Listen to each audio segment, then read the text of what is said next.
நம்ம செய்திக்கு நேரம் போவோம். எடுத்து வாசிங்களேன். ஆ ஆ கர்த்தர் வாசிமா. கர்த்தர் தம்முடைய முகத்தை பிரசன்னமாக்கி உனக்கு சமாதானம் கட்டளையிட கடவர். கர்த்தர் தம்முடைய முகத்தை உன்மேல் பிரசன்னமாக்கி உனக்கு சமாதானம் கட்டளையிட கடவர். அப்படியே கண்களை மூடி ஆண்டவரே நீங்கள் பேசணும். இந்த 5வது வாரம், இந்த மாதத்தில் இந்த 5வது ஞாயிற்றுக்கிழமை நீங்கள் பேசுங்கப்பா. உடைய வார்த்தை எங்கள் மத்தியிலே கடந்து வரட்டும். 25 வாரங்கள் கடந்து வந்துட்டோம். இந்த வருஷத்தில் 52 வாரங்களில் 25 வாரங்களை கடந்து இந்த 26வது வாரத்துக்குள்ளே வருகிறோம். ஆண்டவரே, நீர் ஒரு விஷயம் எங்களோடு பேசும். ஆண்டவரே, உங்களுடைய வார்த்தை எங்கள் மத்தியிலே கடந்து வரட்டும். என்னை மறைத்துக் கொள்ளுங்க, உங்கள் நாமம் மகிமைப்படட்டும். ஆவி, ஆத்மா, சரீரம், என் உச்சந்தலை முதல் உள்ளங்கால் வரை உங்களுடைய கரத்தில் ஒப்பு கொடுக்குறோம். நீங்கள் பேசுங்க, நாங்கள் கேட்குறோம். உங்களுடைய தெய்வீக வல்லமை கடந்து வரட்டும். இயேசுவின் இன்ப நாமத்தில் ஜெபிக்கிறோம் அன்பின் நல்ல தகப்பனே. ஆமேன், ஆமேன். அல்லேலூயா. சொல்றார், கர்த்தர் தம்முடைய முகத்தை நம்மேல பிரசன்னமாக்கி நமக்கு சமாதானம் கட்டளையிட கடவர். நமக்கு சமாதானம் கட்டளையிட கடவர். இப்போது 4 வாரங்களும் நாம் பார்த்துட்டே இருக்கோம். அவருடைய முகம் நம்மேல பிரசன்னமாகணும். அவருடைய முகம் நம்மேல பிரசன்னமாகணும். அப்போ அதுக்கு பிரசன்னமான அநேக காரியங்களை பார்த்தோம். அந்த பிரசன்னத்துக்கு தேவையான காரியங்களை நம்ம பார்த்தோம். அந்த பிரசன்னத்தினால் என்ன நடந்தது என்று சொல்லி 4 வாரங்களும் பார்த்தோம். போன வாரம் ஸ்பெசிஃபிக்காக சமாதானம், இந்த முகம் நம்மேல பிரசன்னமாகிறதுனால சமாதானத்தை கர்த்தர் கட்டளையிடுவார் என்று சொல்லி பார்த்தோம். அப்படிதானுங்களே? போன தலைப்பு என்னது? சமாதானம். இந்த வாரத்துடைய தலைப்பு பார்த்தீங்கன்னா, அவர் முக பிரசன்னம் நம்மேல. அவருடைய முக பிரசன்னம் நம்மேல. அப்போ இன்னைக்கு சமாதானத்தை கொடுக்கிற ஆண்டவர் நம்மோடு இருக்கிறார். அவர் சொல்றாரு, என்னுடைய முகம் உன்மேல் பிரசன்னமாக்கி உனக்கு நான் சமாதானத்தை தருவேன் அப்படின்னு சொல்லியிருக்கார். இப்போ இன்னைக்கு நம்ம பார்க்க போகிற காரியம், இந்த சமாதானத்தையும் அவருடைய பிரசன்னத்தையும் நீங்களும் நானும் உணரணும்னா, அந்த பிரசன்னத்தை நீங்களும் நானும் அனுபவிக்கணும்னா, அந்த சமாதானத்தை நீங்களும் நானும் அனுபவிக்கணும் அப்படின்னா என்ன செய்யணும், என்ன செய்யணும் அப்படின்னு சொல்லி பார்க்குறோம். இப்போது எல்லா காரியத்திலும் எதையாவது ஒன்றை செய்தால் தான் ஆசீர்வாதத்தை பெற்றுக்கொள்ள முடியும். ஒரு அரசாங்க வேலை செய்கிற ஒரு மனுஷன் ஒரு இன்டர்வியூவில் வேலை கிடைக்குது. வேலை கிடைச்சோன்னே வேலைக்கு போகிறான். அவனுக்கு ஒரு சீட்டு ஒதுக்கப்படுகிறது, அவனுக்கு ஒரு வேலைகள் ஒதுக்கப்படுகிறது. இந்த வேலை தாப்போ உனக்கு, இந்த டிபார்ட்மெண்ட் உனக்கு அப்படின்னு சொல்லி ஒதுக்குறாங்க. அவன் வேலையெல்லாம் வாங்கிட்டு அந்த சீட்டு மேலே அவனுடைய பைலெல்லாம் வாங்கி வச்சுட்டு வீட்டுக்கு வந்து அந்த மனைவி சொல்லுவோம், எனக்கு கவர்மெண்ட்டில் வேலை கிடைச்சிச்சு, எனக்கு கவர்மெண்ட்டில் வேலை கிடைச்சிருச்சு. அப்படி தானுங்களே? ரொம்ப சந்தோஷமாக வந்து வேலை கிடைச்சிச்சு அப்படின்னு சொல்லுவான். அடுத்த நாள் காலையில் ஆஃபீஸ்க்கு போயே ஆகணும், ஆஃபீஸ்க்கு போகணும். இவன் காலையில் எழுந்திரிச்சு வேலையெல்லாம் முடிச்சுட்டு குளிச்சுட்டு ட்ரெஸ் எல்லாம் சேஞ்ச் பண்ணிவிட்டு படுத்து தூங்கிட்டு சாயங்காலம் எழுந்திரிச்சு அதே போல் அடுத்த நாள் எழுந்திரிச்சிட்டு எனக்கு கவர்மெண்ட் வேலை கிடைச்சிச்சின்னு சொன்ன மாதம் சம்பளம் வருமா? சொல்லுங்களேன். சம்பளம் வராது. இன்றைக்கி வருஷம் முறை வேலை செய்கிற ஆட்கள் கூட இன்றைக்கி நீங்கள் நிறைய பேப்பர் நியூஸ்லாம் பார்த்துருப்பீங்க, ரிட்டையர்டு ஆகிற அன்னைக்கு அவனை அரெஸ்ட் பண்ணியிருப்பான். ஏன் அப்படின்னா, எப்போவோ செஞ்ச ஊழல், எப்போவோ செஞ்ச காரியங்களை அந்த நாளில் அவன் மேலே கேஸ் போட்டு அவனை அலைய விட்டு அவனுடைய பணங்கள் பிடிச்சிடுவாங்க. அவன் அதுக்கு மேலே கோர்ட்டுக்கோ கேஸோ என்ன செய்யணும், அலையணும். வேலை செய்கிற ஆட்கள் கூட இன்றைக்கி அந்த நிலைமை தான். அந்த உண்மையான ரிட்டையர்மெண்ட், அந்த உண்மையான பெனிஃபிட்ஸை கூட அனுபவிக்க முடியாத எத்தனையோ பேரை நம்ம பார்க்குறோம். அதே போல் நீங்களும் நானும் தேவனுடைய பிள்ளைகள். யாருடைய பிள்ளைங்க? தேவனுடைய பிள்ளைகள். உன் தேவன் தன்னுடைய இரத்தத்தினாலே நம்மை கழுவி சுத்திகரித்து நம்மளை முத்திரை போட்டு ஜீவ புஸ்தகத்தில் நம்முடைய பெயர்களை எழுதி பரிசுத்தவான் நீதிமான் என்று சொல்லி என்னுடைய பிள்ளைகள் என்றுதான ஒரு புத்திர சுவிகாரத்தை கர்த்தர் நமக்கு கொடுத்திருக்கிறார். அல்லேலூயா. அப்போ அந்த புத்திர சுவிகாரம் நம்முடைய கரத்தில் இருக்கிறது. நம்ம எதை கேட்டாலும் கர்த்தர் கொடுக்கிறார், எதை கேட்டாலும் நமக்கு கர்த்தர் வாய்க்க பண்ணுகிறார். அப்படிப்பட்ட காரியங்கள் நம்முடைய வாழ்க்கையில் இருக்கிறதுனால நம்ம உதாசீனமாக இருந்துட முடியாது. கர்த்தருடைய வாக்குத்தத்தம் எனக்கு நடக்கும். நிறைய பேர் கேட்பாங்க, ஏன் என்னோட வாழ்க்கையில் நடக்கலை, ஏன் என்னுடைய வாழ்க்கையில் ஆசீர்வாதம் வரல, ஏன் என்னுடைய வாழ்க்கையில் நன்மைகள் கிடைக்கல அப்படின்னு நினைப்போம். ஆனால் தேவன் வைத்திருக்கிற ஒரு சில காரியங்கள் நம்முடைய வாழ்க்கையில் இல்லாததுனால அந்த ஆசீர்வாதங்களை இழந்து போய் நிற்கிறோம். ஆசீர்வாதங்களை இழந்து போய் நிற்கிறோம். ஆண்டவர் ஒரு சில காரியங்கள் நம்மிடத்தில் எதிர்பார்க்கிறார். இதை செய்தால் இந்த ஆசீர்வாதத்தை நான் உனக்கு தரேன், இந்த காரியத்தில் உண்மையாக இருந்தால் உனக்கு ஆசீர்வாதத்தை நான் தரேன். ஏன் நிறைய காரியங்கள் நம்முடைய வாழ்க்கையில் அப்படியே உட்காந்து யோசனை பண்ணி பாருங்க. அநேக பிரச்சனைக்கு காரணம், அநேக நஷ்டத்துக்கு காரணம், அநேக வேதனைக்கு காரணம் நாம தான் இருப்போம். உண்மையா இல்லைங்களா? இன்னைக்கு என்னோட வாழ்க்கையில் ஒரு வியாதி வந்திருக்குன்னு வைங்களேன், இது காரணம் யாருங்க? நான் தான். நான் சரியா இன்னைக்கு சாப்பாட்டு காரியங்கள் உண்மை இல்லாதனால, சரியா சாப்பாடு நேரத்தில் சாப்பிடாதனால, சாப்பாட்டு காரியங்களை நான் அதிகமான காரியங்கள் இருந்ததுனால இன்னைக்கு அதனுடைய பிரதிபலனை நான் சரீரத்தில் உணர்றேன். சரீரத்தில் அதான உண்மை. மற்றவங்களை குறை சொல்லி எல்லாம் காரியம் இல்லை. எனக்கு ஒரு சுகரோ, எனக்கு ஒரு பிபியோ, எனக்கு ஒரு பிரச்சனை இருக்குன்னா நான் தான் அதுக்கு காரணம். இப்போ எங்கேயோ ஒரு தவறு செய்ததுனால எனக்கு இருக்கிற அந்த நன்மை, எனக்கு இருக்கிற சுகம், எனக்கு இருக்கிற பலனை நான் இழந்து போய் நிற்கிறேன். இன்னைக்கு தினந்தோறும் மாத்திரை போடுவதற்கோ, தினந்தோறும் அந்த அந்த உண்மை நம்ம விரும்புகிற ஆகாரத்தை கூட சாப்பிட முடியாத காரியங்கள் இன்னைக்கு வந்து விடுகிறது. அல்லேலூயா. ஆனால் ஆண்டவர் அதை விரும்பல. அவர் சொல்ல, ஜீவனுள்ள நாளெல்லாம் நன்மையும் கிருபையும் உனக்கு என்ன செய்யணும், இருக்கணும்ன்றார் ஆண்டவர். நமக்கு நம்மளை பார்த்து சொல்ல, நான் உனக்கு தரேன்ப்பா. ஜீவனுள்ள நாளெல்லாம் வியாதியா இல்லை, கடனோடு இல்லை, பிரச்சனையோடு இல்லை, போராட்டத்தோடு இல்லை. ஜீவனுள்ள நாளெல்லாம் நன்மையும் கிருபையும் என்னை தொடரும். நான் கர்த்தருடைய வீட்டில் என்ன செய்வேன், நீடித்த நாட்கள். 2 நாளைக்கு கெஸ்டா இல்லை, ஒரு வாரத்துக்கு கெஸ்டா இல்லை, ஏதோ போயிட்டு வந்தோம் அப்படி இல்லை, வாக்கிங்கா இல்லை, நீடித்த நாட்களாய் கர்த்தர் நம்மை திருப்திப்படுத்துகிறவராய் இருக்கிறார். அல்லேலூயா. அதற்குரிய தகுதி நம்மிடத்தில் தேவை என்று சொல்லி கர்த்தர் விரும்புகிறார். தேவையை கர்த்தர், அதுதான் இன்னைக்கு நான் வேதாகமத்தில் சரித்திர புருஷர்கள், வேதாகம புருஷர்களை குறித்து ஒரு சில காரியங்களை உங்கள் மத்தியில் வைக்க விரும்புகிறோம். அவர்கள் செய்த காரியம் என்ன, அதனால அவருடைய வாழ்க்கையில் நடந்தது என்ன, நம்முடைய வாழ்க்கையில் இது நடந்தா நாமும் ஆசீர்வதிக்கப்பட அவருடைய முகப்பிரசன்னம், அவருடைய சமாதானம் நம்முடைய வாழ்க்கையில் நடக்கும் என்று சொல்லி நம்ம பார்க்க போகிறோம். அல்லேலூயா. இன்னைக்கு முதலாவது பார்க்க போகிற ஒரு மனுஷன் பேதுரு. நமக்கெல்லாம் பரிச்சயமான, தெரிந்த, பக்கத்து வீட்டில் இருக்கிற, பழகின ஒரு மனுஷன் பேதுரு. அப்படி தானே?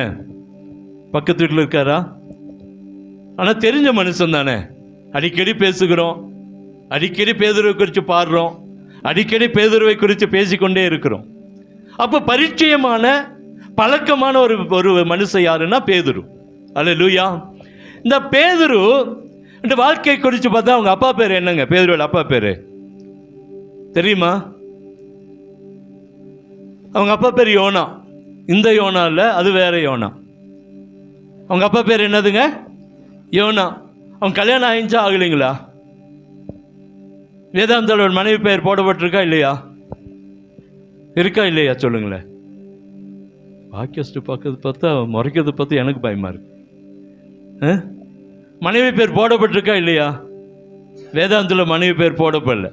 ஆனால் உங்கள் மாமியார் பேர் போடப்பட்டிருக்கு. மாமியாரை குறித்து போடப்பட்டிருக்கு.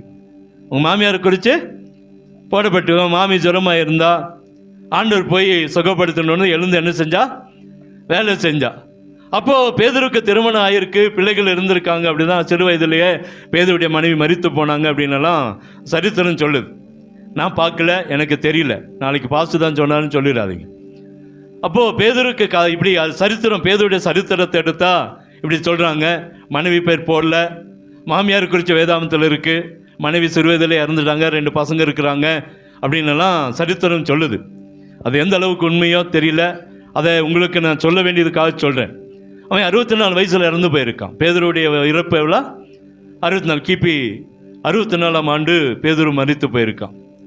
அப்போது ஒரு வேளை வயசு 64 அல்ல, அவனுடைய வயசு அது கூடி இருக்கலாம். ஏன்னா கிறிஸ்துவுக்கு பின் கிறிஸ்துவுக்கு முன் என்கிறதான சரித்திரத்தில் இயேசுவோடு இருந்த ஒரு சீசன், இயேசுவோடு வளர்ந்த காலங்கள். ஒருவேளை இயேசுவுக்கு இருந்த வயதா அப்படின்னு தெரியல, இயேசுவுக்கு முந்தினவனா பிந்தினவனான்னு தெரியாது. ஆனால் அவன் கிபி 64 அவன் இறந்து போயிருக்கிறான். கப்பர்நகூமில் அவனுடைய வாழ்க்கை தொடங்கி இருக்கிறது. கலிலேயாவில் அவனுடைய மீன்பிடி தொழில் ஆரம்பமாக இருக்கிறது. ஆனால் இப்படிப்பட்ட ஒரு மனுஷனுடைய வாழ்க்கையில் ஒரு சாதாரண ஒரு செம்படவன், சாதாரண ஒரு மீனவன், சாதாரணமாக இருந்த ஒரு சீடன், அவனுடைய வாழ்க்கையில் ஒரு பெரிய அற்புதங்கள் நடக்க காரணம் என்ன அப்படிதான் நம்ம பார்க்க போகிறோம். தெய்வ முக பிரசன்னம் அவன் மேலே பட்டது அப்படின்னு சொன்னதுனால தான் அவன் ஒரு பெரிய தீர்க்கதரிசியாய், ஒரு பெரிய சுவிசேஷன்னா ஒரே பிரசங்கத்தில் ஒரே செய்தியில் 3000 பேர் ரட்சிக்கிற அளவுக்கு இன்னைக்கு யாருமே இல்லை. அந்த அளவுக்கு ஒரு பெரிய தீர்க்கதரிசியாக கர்த்தர் மாட்டினார். 5-6 பேர் ஒரே பிரசங்கத்தில் கொண்டு வர்ற அளவுக்கு கர்த்தர் அவனை மாட்டினார். காரணம் என்ன அப்படின்னு பார்த்தீங்கன்னா, லூக்கா எழுதின சுவிசேஷம் 5ஆம் அதிகாரம் 4ஆம் வசனம், முதல் வசனம் 5:4. அவர் போதகம் பண்ணி முடித்த பின்பு சீமோனை நோக்கி ஆழத்திலே தள்ளி கொண்டு போய் மீன் பிடிக்கும்படி உங்கள் வலைகளை போடுங்கள் என்றார். 2 படகு இருக்குது, நமக்கு தெரியும். அவர் அந்த கடற்கரை ஓரத்தில் வரும்பொழுது 2 படகுகள் அங்கே நின்று இருந்தது. இன்னொரு படகை குறித்து அங்கே போடப்படல. ஆனால் அந்த படகு சீமோனுடைய பேதுருடைய படகு என்று சொல்லி அறிந்து சீமோனுடைய படகுல ஏறுகிறார். ஏறி சீமோன்ட்டு கேட்குற, கொஞ்சம் தள்ளி அந்த நிறுத்துப்பா, கொஞ்சம் தள்ளி அந்த நங்கூரம் போட்டு நிறுத்துகிறான். அந்த படகுல இருந்து பிரசங்கம் பண்ணுகிறார். பிரசங்கம் பண்ணி முடித்த பின்பு சீமோனை பார்த்து, சீமோனை நோக்கி, சீமோனை, அப்படியே முகம் சீமோனை பார்த்தது. சீமோனும் ஆண்டவரை நோக்கி பார்த்தான். அந்த வாழ்க்கையில் ஒரு பெரிய அற்புதம் நடக்க காரணம் என்ன அப்படின்னா, முதல்ல சீமோனை நோக்கி பார்த்த ஆண்டவர், சீமோனும் ஆண்டவரை நோக்கி பார்த்தான், ஆண்டவரை நோக்கி பார்த்தான். இதனால தான் அந்த வார்த்தைக்கு கீழ்ப்படிந்தான். 1. 2வது முக பிரசன்னம், முகம் பேதுருவுடைய முகத்தோடு கூட பிரசன்னமானது. அதனால் அந்த முக பிரசன்னம் அந்த ஆழத்தில் போக போக 2 படைகள் நிரம்பத்தக்க மீன்களை பேதுருக்கு கர்த்தர் கொடுக்கிறார். அல்லேலூயா. அப்போ தேவன் முகத்தை பார்த்த ஒரு மனிதன் பேதுரு. தேவன் பார்க்கிறார் பேதுருவை, பேதுருவும் முகத்தை பார்க்கிறான், ஆண்டவருடைய முகத்தை. அந்த பிரசன்னம் தான் அந்த வாழ்க்கையில் இழந்து போனதை, தன் வாழ்க்கை ராம் முழுவதும் பிரயாசப்பட்டு ஒன்றும் கிடைக்காததை கர்த்தர் அவனுக்கு திரும்ப ஆசீர்வாதமாக திரும்ப கொடுக்கிறான். இவனை வாழ்க்கையில் பார்க்கிறோம். இவன் வாழ்க்கையில் இவன் என்ன செய்தான், இவன் ஆசீர்வதிக்கப்பட, இவன் உயர்த்தப்பட என்ன செய்தான்னா, முதல்ல கர்த்தர் பார்க்கிறார், பேதுரும் பார்க்கிறார். கடைசி அதே லூக்கா புஸ்தகத்தில் 22ஆம் அதிகாரம் 61ஆம் வசனம் 62 வசனங்களை வாசிங்களேன். லூக்கா 22, 61, 62. அப்பொழுது கர்த்தர் திரும்பி பேதுருவை நோக்கி பார்த்தார். சேவல் கூவுகிறதுக்கு முன்னே 3 தரம் மறுதலிப்பாய் என்று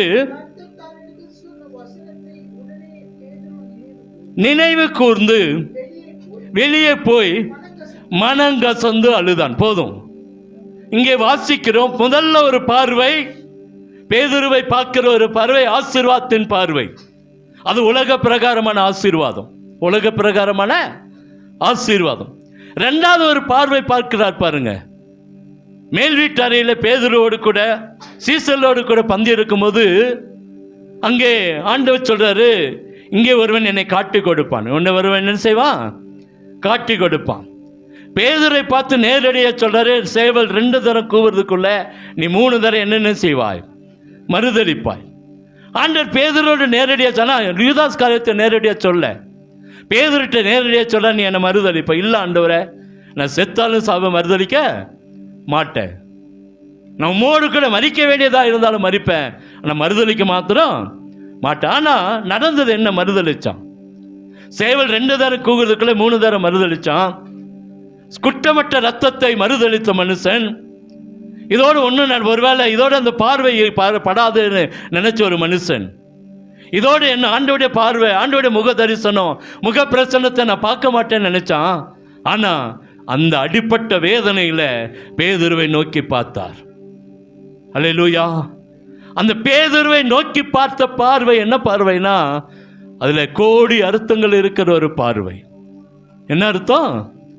கோடி. அது என்னோடு கூட இருந்த பேதுரு, என்னோடு கூட தாளந்தில் இருந்த ஒரு பேதுரு, என்னோட அற்புதங்கள் அடையாளங்கள் நடக்கும் என்னோடு இருந்த பேதுரு, என்னை காட்டி கொடுத்து விட்டாய், சாரி என்னை மறுதளித்தாயே என்று சொல்லி அந்த பார்த்த பார்வை பேதுரு உள்ளம் குத்த ஆரம்பித்தது.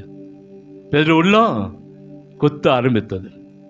குத்த ஆரம்பித்தோடனே அவன் ஏதோ போய் அந்த ஆட்கள்கிட்ட போய் நாங்கள் சரியாமல் மறுதளிச்சுட்டேன், இயேசு உண்மையான தெய்வம் தான் அப்படின்னு சொல்ல யூதாஸ் காரியத்தை செஞ்சான். குற்றமில்லாத ரத்தத்தை காட்டி கொடுத்துட்டேன், இந்த பணத்தை வச்சுங்கன்றான். ஆனால் பேதுரு அப்படி செய்யல, உடனே போய் மனங்கசந்து அழுதான். இன்னைக்கு நீங்களும் நானும் இன்னைக்கு தேவனுடைய பிரசன்னம் நம்ம மேல படணும்னா, தேவனுடைய சமாதானம் நமக்குள்ள கடந்து வரணும்னா, மனங்கசந்து அழுகிற ஒரு பாக்கியத்தை உங்களுக்கு எனக்கு கர்த்தர் கொடுக்கணும். சும்மா அழுகிற அழுகெல்லாம் இல்லை, ஏதோ பேருக்கு அழுகிறது, பெருமைக்கு அழுகிறது, எடுத்தோடனே அழுகிறது, அதெல்லாம் அழுக. மனங்கசந்து அழுகிற, மனங்கசந்து தேவ சமூகத்தில் தன்னை தாழ்த்துகிற, தன்னை விட்டு கொடுக்கிற, தன்னை தேவ சமூகத்தில் அர்ப்பணிக்கிற, அந்த மனங்கசந்து அழுகிற அந்த காரியம் யாருக்குள்ளெல்லாம் இருக்குதோ அவர்கள் மேல தேவ பிரசன்னம் கடந்து வரும், தேவ சமாதானம் கடந்து வரும். அன்னால் தேவ சமூகத்தில் தன்னை ஊட்டுகிறாள், தன்னிடத்தில் இருந்த வேதனைகள் எல்லாம் ஊட்டுகிறாள். அதற்கு மேல் அவள் கவலையா இருந்ததே இல்லை. ஆகார் தன்னுடைய பிள்ளையை அந்த வனாந்தரத்தில் போட்டுவிட்டு என் பிள்ளை சாகிறதை பார்க்க மாட்டேன் என்று சொல்லி போய் அழுதாலே ஒரு அழுக. சிம்சோன் இவ்வளவு பெரிய அற்புதத்தெல்லாம் செஞ்சுட்டேன், இன்னைக்கு இந்த பெலிஸ்திய கையில நான் சாக போறேன்னு சொல்லி நினைச்சு அழுதானே ஒரு அழுக. அந்த அழுக உங்களுக்கு எனக்கு கர்த்தர் தேவை என்று சொல்லி பார்த்து கொண்டு இருக்கிறார். ஏதோ ஜெபத்தில் அழுகிறோம், ஏதோ குடும்பத்தில் அழுகிறோம், ஏதோ பிரச்சனை வந்து அழுகிறோம், அது இல்லைங்க. தேவ முகம் நம்மேல பிரசன்னமாகணும்னா, தேவ சமாதானம் நம்மேல வரணும்னு சொன்னா, நம்ம மனங்க சொந்து அழுகிறவர்களாய் கர்த்தர் நம்மை மாற்றணும். நாம மாறணும். யாருக்கெல்லாம் அந்த உணர்வு, அந்த அழுக, அந்த காரியம் இருக்கிறதோ நிச்சயமா அவர்கள் மேல கர்த்தருடைய முகம் பிரசன்னமாகும், கர்த்தருடைய சமாதானம் கடந்து வருங்க. இந்த உலகத்தில் மாய்மாலத்தை கர்த்தர் எதிர்பார்க்கல. அல்லேலூயா. அப்பதான் ஆண்டவர் சொன்னாரு, இந்த அழுகை அல்ல, மனங்கசந்து அழுகிற அழுகைதான் தேவ சமூகத்தின் இந்த சமாதானத்தை என்ன செய்யும், கொண்டு வரும். ஏன் அப்படின்னா இன்னைக்கு ஒரு சடங்காச்சாரமாய், இன்னைக்கு ஒரு மாய்மாலமா இருக்கிற ஒரு காரியம் இருக்கிறது. ஆனா ஆண்டவர் விரும்புகிற ஒரு அழுகை இருக்குது பாருங்க, அதுதாங்க தேவனோடு தேவமுக பிரசன்னத்தை நம்ம மேல ஊற்ற முடியும், அப்படி உண்மையான சமாதானத்தை நம்ம மேல பிரகாசிக்க பண்ண முடியும். அதுதான் மனங்கசந்து அழுகிற அழுகை. அல்லேலூயா. பேதுருக்குள்ள இருந்த ஒரு காரியம் மனங்கசந்து அழுதான். தேவன் அவனை திரும்ப எடுத்து பயன்படுத்தினார். ஒரே கூட்டத்தில், ஒரே பேச்சில் 3000 5000 கர்த்தர் மாட்டினார். உங்களை என்னை கர்த்தர் பயன்படுத்த விரும்புகிறார். அல்லேலூயா. இன்னைக்கு உங்களை என்னை கர்த்தர் இப்படியே வைக்க விரும்பல. கர்த்தர் நம் மூலமாய், உங்கள் மூலமாய் கர்த்தர் அற்புதங்களை செய்ய விரும்புகிறார். நம்ம ஜபத்தை கர்த்தர் ஆச்சரியமாய் மாற்ற விரும்புகிறார். நம்ம நிலைமைகளை கர்த்தர் மாற்ற விரும்பி கொண்டிருக்கிறார். அதற்கு தேவை பேதுருவை போல ஒரு மனங்கசந்து அழுகிற அந்த நிலைமையை கர்த்தர் எதிர்பார்க்கிறார். நமக்குள்ள எத்தனை பேருக்குள்ள அந்த உண்மையான உடைப்பு, அந்த உண்மையான மனங்கசந்து அழுகிற அந்த பாக்கியம் நமக்குள்ள இருக்குதோ அவர்கள் மேல தேவ முக பிரசன்னம் கடந்து வரும். அடுத்தது பவுலை குறித்து நிறைய பேத்துக்கு தெரியும். சவுலாய் இருந்தவன் பவுலாய் மாறினான். தேவ பிள்ளைகளை துன்புறுத்தவனவன் தேவ பிள்ளைகளுக்கு ஆசீர்வாதமாய் மாறினான். நிறைய தெரியும். கமாலியாலின் பாதத்தில் உட்கார்ந்து பல காரியங்களை கற்றுக்கொண்டவன், பல ஆசீர்வாதங்களை பெற்றுக்கொண்டவன், பல காரியங்கள் அவன் கரத்திலிருந்து பல, அதாவது நல்ல நாலேஜ் உள்ள, அறிவுள்ள, புத்தி உள்ள ஒருவன் தான் சவுல். ஆனால் சவுலுக்குள்ள கர்த்தருடைய முகப்பிரசன்னம் கடந்து வர, சவுலுக்குள்ள தேவனுடைய சமாதானம் கடந்து வர அவன் செய்த காரியம் என்ன அப்படின்னா, அப்போஸ்தலர் 9ஆம் அதிகாரம் 5ஆம் வசனத்தை எடுங்களேன்.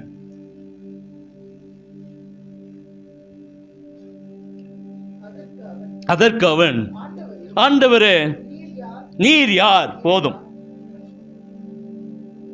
ஆண்டவர் பார்த்து கொண்டே இருக்கிறார்.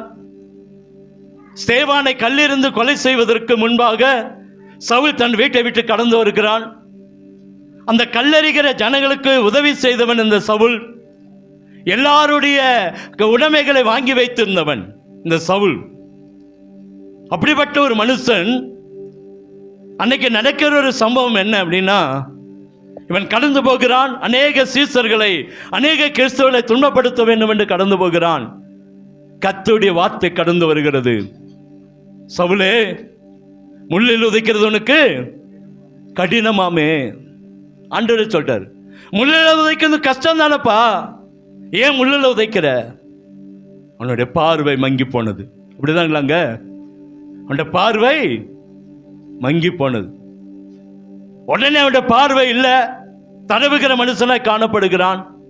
அவன் முதல்ல கேட்டது, நீர் யார்? வேதாகமத்தில் கொஞ்சம் அழகா போடப்பட்டிருக்கு, நீ யார் என்று சொல்லி. அவன் கேட்டிருப்பான், நீ யாரியா, நீ யாரு, அப்படித்தானே கேட்டிருப்பான். வேதாகமத்தில் நீர் யார் என்று சொல்லி கொஞ்சம் மரியாதையாக போடப்பட்டிருக்கிறது. ஏன் அப்படின்னா, இன்னைக்கு நம்முடைய ஆண்டவரை ஆராதிக்கிறது முக்கியம் அல்ல, இன்னைக்கு ஆண்டவரை தேடி வந்திருக்கிறது முக்கியம் அல்ல, அந்த ஆண்டவர் யார் என்பதை 100க்கு 100 நீங்களும் நான் அறிந்து வைத்திருக்கணும். 100க்கு 100 அறிந்து வைத்திருக்கணும். அப்பதான் அவருடைய முக பிரசன்னம் நம்ம மேல உதிக்க முடியும். ஏதோ கடமைக்காக அல்ல, பெயருக்காக அல்ல, ஏதோ நானும் கிறிஸ்தவம் தான் அப்படியெல்லாம் இல்லை. 100க்கு 99% தேவ வார்த்தை உண்மையாக உங்களோடு கூட உங்களிடத்தில் சொல்லணும் அப்படின்னு தான் என்னுடைய ஆசை. ஏன்னா ஒரு சில தவறுகள் இருக்கலாம், எனக்குள்ள ஒரு சில குறைவுகள் இருக்கலாம், ஒரு என்னுடைய படிப்பில் குறைவுகள் இருக்கலாம், என்னுடைய வெளிப்படுகிற வார்த்தையில் குறைவுகள் இருக்கலாம்.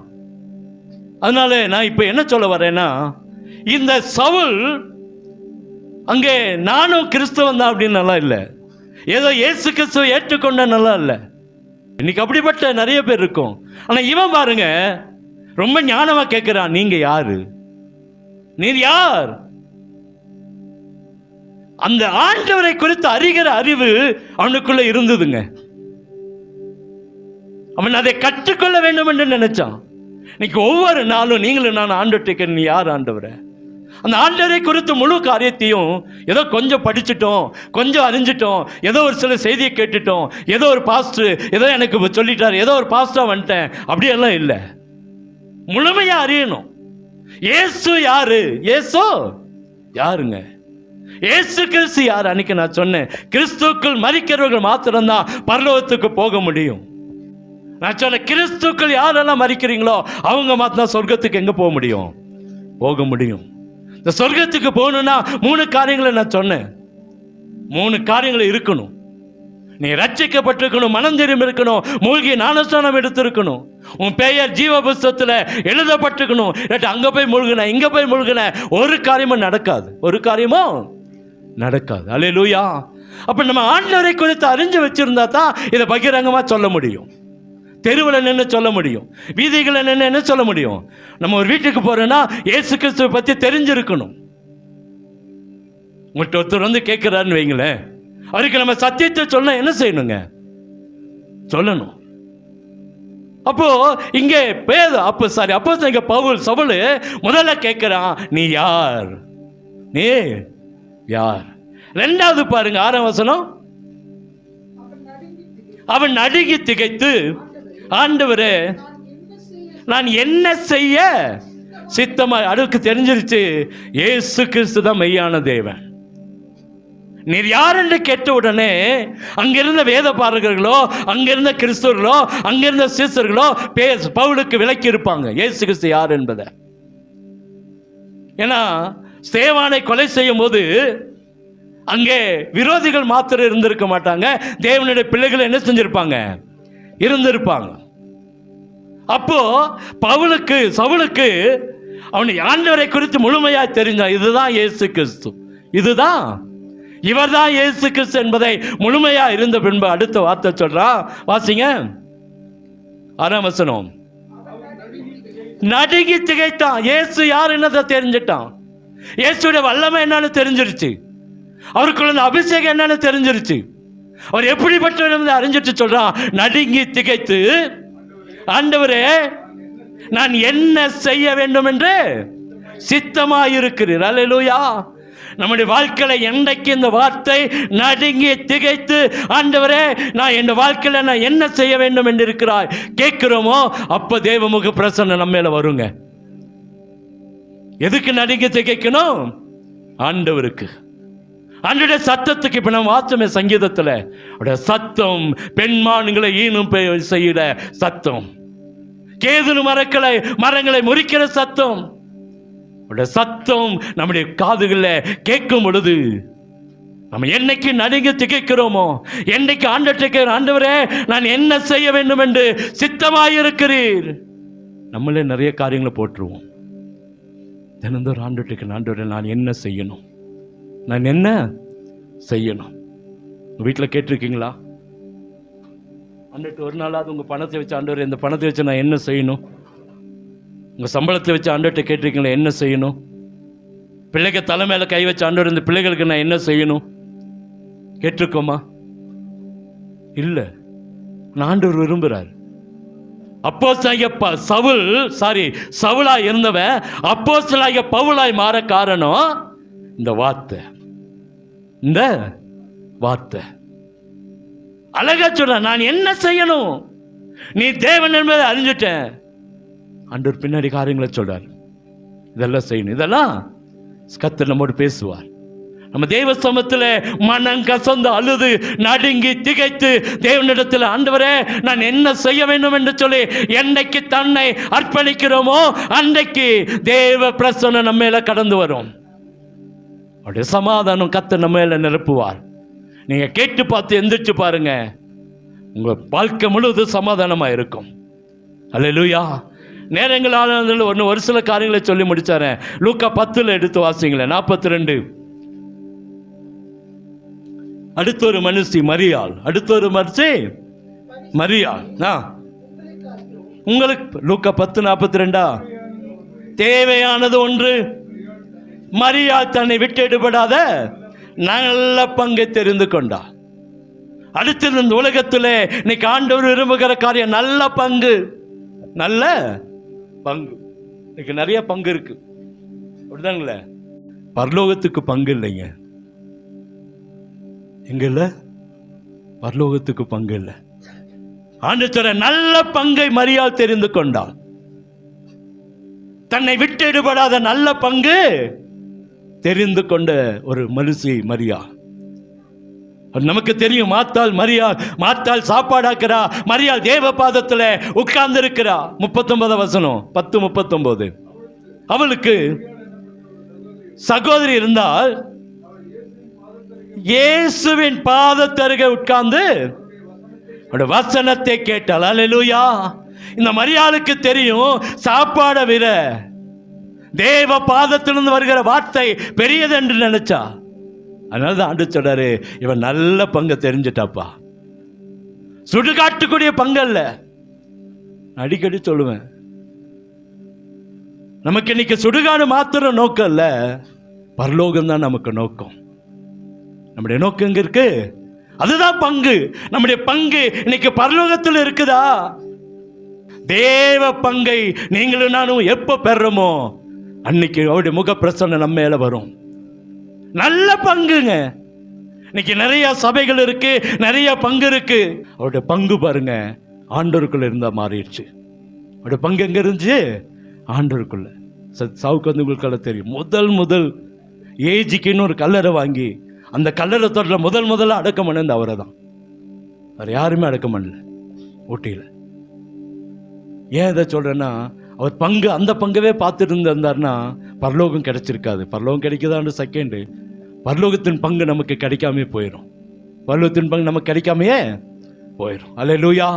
அப்ப இங்க ஆண்டவர் பாருங்க, இந்த இடத்துல மரியாள் தன்னை விட்டு எடுபடாத நல்ல பங்கை தெரிந்து கொண்டா.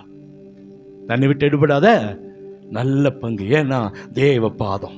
யாரெல்லாம் தேவ பாதத்தில் அமர்ந்து இருக்கிறோமோ, வீட்டு வேலைகள் இருக்குதான், காட்டுல வேலை இருக்குதான், எல்லா பிரச்சனை இருக்குதான், நமக்கு வராம யாருக்கு வருங்க? நமக்கு வராம வேற யாருக்கு பிரச்சனை வருமா?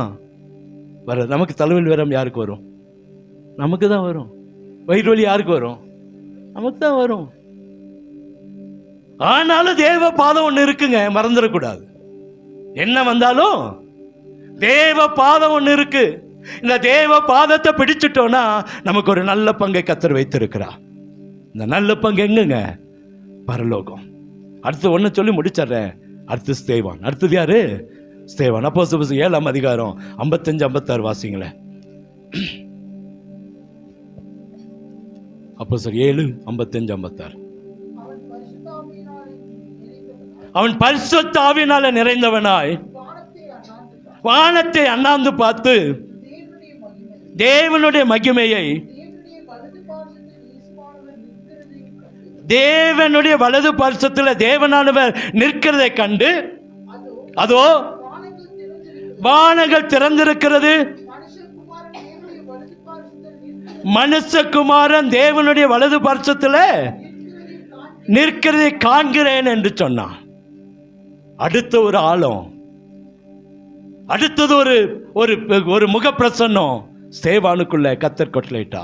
என்ன கட்டளையிட்டார்னா, அவனுடைய கண்கள் திறக்கப்பட்டது. என்னைக்கு நம்ம பரலோகத்தின் தரிசனத்தை பார்க்கிறோமோ, என்னைக்கு பரலோகத்தை நோக்கி பார்க்கிறோமோ, அன்னைக்கு நம்முடைய முகம் நம்ம மேல பிரசன்னமாகும். அது என்னது? ஜெபம். அது என்னது? ஜெபம். அவன் முழங்கால் படியிட்டு கரங்களை கூப்பி மேல பார்க்கிறான். வானங்கள் திறக்கப்படுகிறது. தேவ ஆவியானவர், தேவன் ஆண்டவராகிய இயேசு கிறிஸ்து வலது பரிசுத்தில் நிற்கிறதை பார்க்கிறான். அங்கிருந்து ஒரு முகப்பிரசனம் கடந்து வந்துச்சுங்க. பாருங்க, எல்லாரும் கல்லடிக்கிறான்.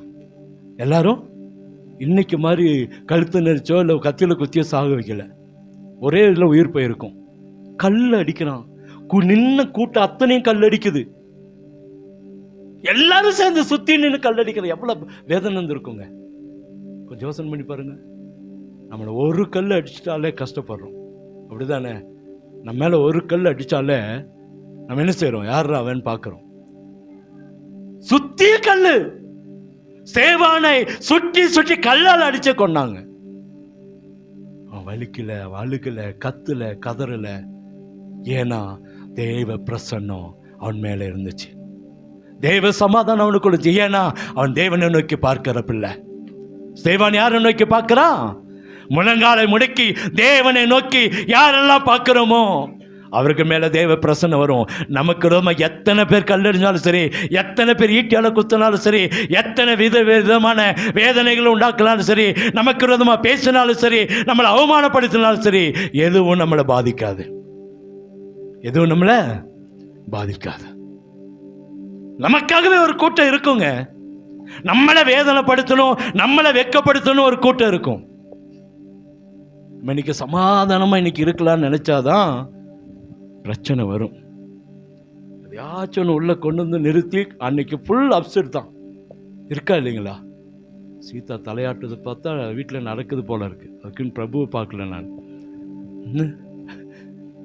ஆமாம், அது 2 டைம் தலையாட்டுறதை பார்த்தா பிரச்சனை எங்கேயாவது வருது. அது கோத்தகில் இருந்தா தெரியல, கோயில்பட்டியில் இருந்தா தெரியல, பொள்ளாச்சியில் இருந்தா தெரியல, தூத்துக்குடி இருந்தா தெரியல, எங்கிருந்தோ வருது. எங்கிருந்தோ வருது. வருங்க. நமக்கு வராம யாருக்கு வரும்? பிரச்சனை நமக்கு தான். அதை மேற்கொள்ளுகிற கிருபை கர்த்தர் தருவா. ஸ்தேவானுக்கு வந்து சுத்தி இருந்த கல்லடிச்சான், சுத்திக்கிறவ கல்லடிச்சான். முழங்கால முடக்கி தேவனை நோக்கி பார்க்கிறான். எல்லாரும் கல்லடிச்சான். எந்த வேதனை தன்னிலை காட்டிக்கொள்ளாதபடிக்கு மரித்து போன மனுஷன் கல்லடிச்சே கொண்டான் ஸ்தேவான. ஆனா அவனுடைய முகப்பிரசன்னம் தேவ முகப்பிரசன்னத்தோடு இணைந்திருந்தனால அவன் எந்திரிச்சு ஓடல, யாரையும் போய் அடிக்கல, யாரோடு சண்டைக்கு போல. அதை அப்படியே ஏற்றுக்கொண்டான். ஏன்னா தேவனை பார்த்தான். தேவ முகப்பிரசன்னம் அவனுக்குள்ள கடந்து வந்துச்சு. 4 காரியத்தை பார்த்தோம். 1, பேதுரு மனங்கசந்து அழுதான். வாழ்க்கையில் பிரச்சனை இருக்கும்போது, வேதனை இருக்கும்போதெல்லாம் தேவ சமத்தில் வந்து மனம் கசந்து அழுங்க. தேவனுடைய முகப்பிரசன்னம் நம்ம மேல இருக்கும், நம்ம மேல இருக்கும். அந்த உண்மையான தாக்கம் நமக்குள்ள வரட்டுங்க. வேஷமோ மாய்மாலமோ வேண்டாம். பேதுரு மனக்கசந்து அழுதான். 2வது அப்போஸ்தலனாகிய பவுல் நீர் யார் என்று கேட்டான். முதலாவது ஆண்டவரை குறித்து நம்ம அறியணும், இன்னும் அறியணும். யார் அவர்? இயேசு. இயேசு யார்? ரட்சிக்கப்பட்ட நான் எடுத்துட்ட சபையில் இருக்கிற இன்னும் எனக்கு தேவை. இயேசு யாருங்க? இயேசு யாரு தெரியணும். தினந்தோறும் பைபிளை படிச்சு அவர் யாருன்றதை தெரிஞ்சு வச்சுக்கிட்டே இருக்கணும். 2வது அவன் கேட்கிறான், என்ன செய்ய சித்தமா இருக்கிறேன்? ஒவ்வொரு நாளும் உங்க வாழ்க்கையில கேளுங்க, ஆண்டவரே நான் என்ன செய்ய சித்தமா இருக்கிறேன்? வாகனத்தில் ஏறுறீங்களா? வேலை ஸ்தலத்தில் இருக்கிறீங்களா? தோட்டத்திலையா? எங்க வியாபார ஸ்தலத்திலையா? படிப்புலையா? ஆண்டுட்டு கேளுங்க, ஆண்டவரே நான் என்ன செய்ய சித்தமாக இருக்கிறீர். செய்ய வேணும்னு கேட்கறதல்ல, செய்ய சித்தமாக இருக்கிறீர். மூணாவது, மரியாள் தேவ பாதத்தை பிடிச்சு கொண்டார். நல்ல பங்கு எங்கே தான் இருக்கு? சபையில் அல்ல, வேறு வேறு ஸ்தாபனங்கள் அல்ல, வேறு வேறு இடத்துல அல்ல, தேவ பாதத்தில். தேவ பாதத்தில் இருக்கு நல்ல பங்கு. எங்க இருக்கு? அந்த 39 வசனத்தில் தன்னை விட்டெடுபடாத, 42 வசனம் தன்னை விட்டெடுபடாத நல்ல பங்கு. ஆனால் 39 வசனத்தில் மரியாள் என்று ஒருத்தி இருந்தா. அவ தேவ பாதத்தில் உட்காந்து தேவனுடைய வார்த்தையை கேட்டா. அன்றைய வார்த்தையை கேட்கிற பிள்ளைகள் பாக்கியவான்கள். ஏன் ஆராதனை, ஏன் சபை? இன்னைக்கு ஏன் சபை இருக்கு? தேவ வார்த்தையை கேட்கதான். எங்கிருந்து வார்த்தையை கேட்கலாம், டிவியிலிருந்து வார்த்தைகளை கேட்கலாம். ஆனால் சபையில் வருகிற வார்த்தை தான் நம்மளை ஊனருக்கும், நம்மளை சரிப்படுத்தும், நம்மளை சரியான பாதையில் நடத்தும். அல்லேலூயா. அடுத்தது ஸ்தேவான். தேவ மகிமையை கண்ணால் பார்த்தான். ஜெபிக்கிறவன் அவன். நம்ம ஜெபிக்கலாம் மாறுனா அவருடைய முக பிரசன்னம் நம்ம மேல வரும். சமாதானத்தை கர்த்தர் கட்டளையிடுவார். அப்படியே கண்களை மூடுவோமா? அருமையான பிள்ளைகளே, அருமையான குடும்பமே, என் சபை விசுவாசிகளே, இதை கேட்கிற பார்க்கிற எல்லாம் தெய்வ பிள்ளைகளே, அவர் நம்மிடத்தில் ஒன்றை எதிர்பார்க்கிறார். தேவ பிரசன்னம். அந்த தேவ பிரசன்னம், அவருடைய முக பிரசன்னம் நம்ம மேல உதிக்கணும்னு விரும்புகிறாரு. அவருடைய சமாதானம் நமக்கு தேவைன்னு சொல்லி விரும்புகிறார். போனவர் பார்த்து, என்னுடைய சமாதானத்தை உங்களுக்கு வைக்கிறேன். உலகம் கொடுக்கிற சமாதானம் அல்ல, என்னுடைய சமாதானம், தேவ சமாதானம். தேவ சமாதானம் உங்களை ஆள கடவுது வேதாகமம் சொல்லுது. மனுஷ சமாதானம் இல்லை, உலக சமாதானம் அல்ல. அப்ப இந்த சமாதானமும் தேவ முகப்பிரசன்னம் நம்ம மேல வரணும்னா 4 காரியங்கள் தான், நிறைய அல்ல. 1, மனங்கசந்து அழுகணும். ஒவ்வொரு விசுவாசிக்குள்ளேயும் உண்மையான உடைப்பு இருக்கணும், உண்மையான மனம் திரும்புதல் இருக்கணும், உண்மையான மனசாட்சி குத்தப்பட்டுள்ளாய் தேவ சமத்தில் காத்துள்ளாய் மாறணும். அந்த உண்மையான மனங்கசந்து அழுகிற பேதுருவை கர்த்தர் பார்த்தா. என்ன நீ யார் என்று கேட்ட பவுலை கர்த்தர் பார்த்தா. நான் என்ன செய்ய வேண்டும் என்று இருக்கிறாய் கேட்ட பவுலை கர்த்தர் பார்த்தா. சவுலாய் இருந்தவனை பவுலாய் மாற்றினார். அநேக தேசங்களுக்கு கொண்டு போனார், அநேக திருச்சபைகளுக்கு கொண்டு போனார், அநேக வேதாகம காரியங்களை எழுத கர்த்தர் கிருபை கொடுத்தார். பவுல் கடந்து போன தேசங்கள் என்று சொல்லிய மேப்பில் அநேக இடங்கள் இருக்கிறது. ஒரு பெரிய கிருபை. மரியாள் தன்னை விட்டெடுபடாத நல்ல பங்கை பெற்றுக்கொண்டா. நீங்க பாருங்க, தேவ சமத்தில் காத்திருந்தா. அதே யோவான் 11ஆம் அதிகாரத்துக்கு வரும்போது, லூக்காக்கும் யோவானுக்கும் சம்பந்தம் இல்லை. ஆனால் லூக்கால் இருந்த ஒரு மரியாள் யோவானில் எழுதப்பட்டு இருக்கிறது. அங்கே சொல்லப்படுகிறது, தன்னுடைய சகோதரனை உயிரோடு பார்த்த கண்களாய் மாறினது. மரியாளுடைய ஆண்டுடைய முகம் மரியாள் மேல இருந்தது. மரியாளுக்கு கண்கள் திறக்கப்பட்டது. செத்து போன லாசருவை உயிரோடு பார்த்தா. நம்ம செத்து போன ஆசீர்வாதத்தை கண்கள் பார்க்கணும்னா தேவ சமத்தில் காத்திருக்கணும். நம்ம கையை விட்டு போன பிரச்சனை, நம்ம கையை விட்டு போன ஆசீர்வாதம் நம்ம கண்கள் பார்க்கணும். நம்ம கையில வரணும்னா தேவ பாதம், தேவனிடத்தில் பங்கு வேணும்.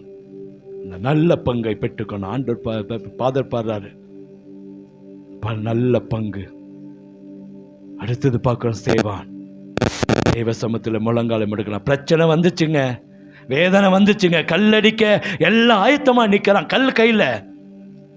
இவன் நினைச்சிருந்தா மரக்கூட மாறி இருக்கலாம். ஏன்னா தேவனுடைய மனுஷன் ஆண்டவர்கிட்ட கேட்டிருந்தா ஆண்டவனை கொண்டு போய் வேற எங்கேனாச்சும் கொண்டு போய் நிறுத்திருக்க முடியும். ஒன்றும் செய்யலை.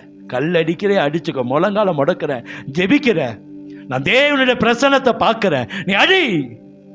என்னை எதுவும் செய்ய முடியாது. என் ஆத்துமாவை உன்னால தொட முடியாது, ஆசீர்வாதத்தை உன்னால தொட முடியாது.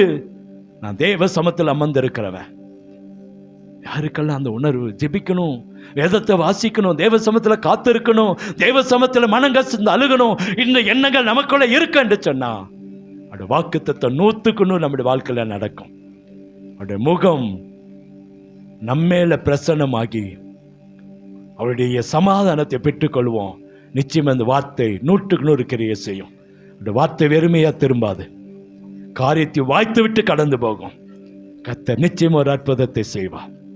எங்களை கிருபையாய் நேசிக்கிற அன்பின் நல்ல தகப்பனே, எங்கள் வாழ்க்கையில் உங்கள் முக பிரசன்னம் வேணும்னு கேட்குறோம்ப்பா.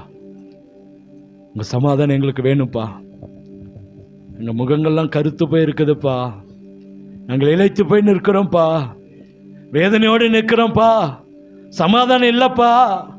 ஒரு விச உங்கள் முகம் எங்கள் மேலே பிரசன்னமாக்கி உடைய சமாதானத்தை எங்களுக்கு தாங்க ஆண்டவரே.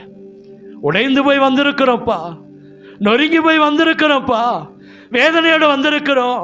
வெளியே சொல்ல முடியலப்பா. பலவிதமான ஏக்கம், பலவிதமான பிரச்சனை, கைவிடப்பட்டு நான் நிற்கிறோம்ப்பா. உடைந்து நிற்கிறோம் ஆண்டவரே. என்ன செய்யணும்னு தெரியல. அடுத்த நிமிஷம் என்ன செய்யறதுன்னு எங்களுக்கு தெரியலப்பா. வெட்கம் ஒரு பக்கம், அவமானம் ஒரு பக்கம், கூணி குறுக்கி போய் வந்து நிற்கிறோம் ஆண்டவரே. உங்களுடைய சமாதானத்தை எங்கள் மேல பிரகாசிக்க பண்ணுங்க ஆண்டவரே. உங்களுடைய வாக்குத்தத்தம் உண்மை உள்ளது என்று நம்பி வந்திருக்கிறோம். எங்களை நடத்துவீங்க என்று நம்பி வந்திருக்கிறோம். உங்களை விட்டு எங்களுக்கு யார் உண்டுனாதான் உங்களை ஏன் நம்பி வந்திருக்கிறோம். நீங்க தான் ஒரு அற்புதத்தை செய்யணும் ஆண்டவரே. வந்திருக்கிற ஒவ்வொருவருக்கும் அந்த அற்புதத்தை செய்யுங்க. கடன்களை மாத்துங்கப்பா. வியாதிகளை மாத்தி போடுங்கப்பா. பிரச்சனைகளை மாத்துங்கப்பா. உடைக்கப்பட்டு நொறுக்கப்பட்ட வாழ்க்கை மாறட்டும்ப்பா.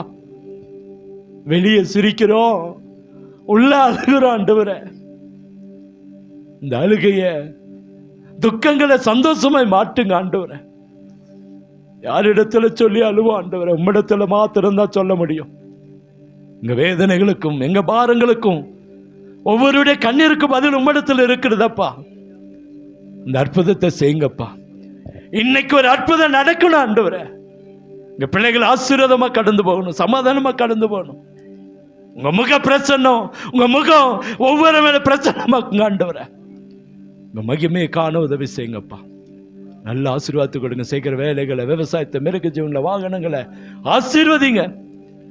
எங்க படிக்கிற பிள்ளைகளுக்காக ஜெபிக்கிறவங்க பாதுகாப்பு கொடுங்கப்பா. அற்புதம் நடக்கட்டும். ஒவ்வொரு வீட்டில் இருக்கிற அப்பம், தண்ணீர், வருமான, பொருளாதாரங்களை ஆசீர்வதிங்க. ஒன்றில் குறையில்லாமல் நிறைவானதை தாங்கப்பா. அற்புதம் நடக்கட்டும். இயேசுவின் இன்ப நாமத்தில் ஜெபிக்கிறோம் அன்பின் நல்ல தகப்பனே.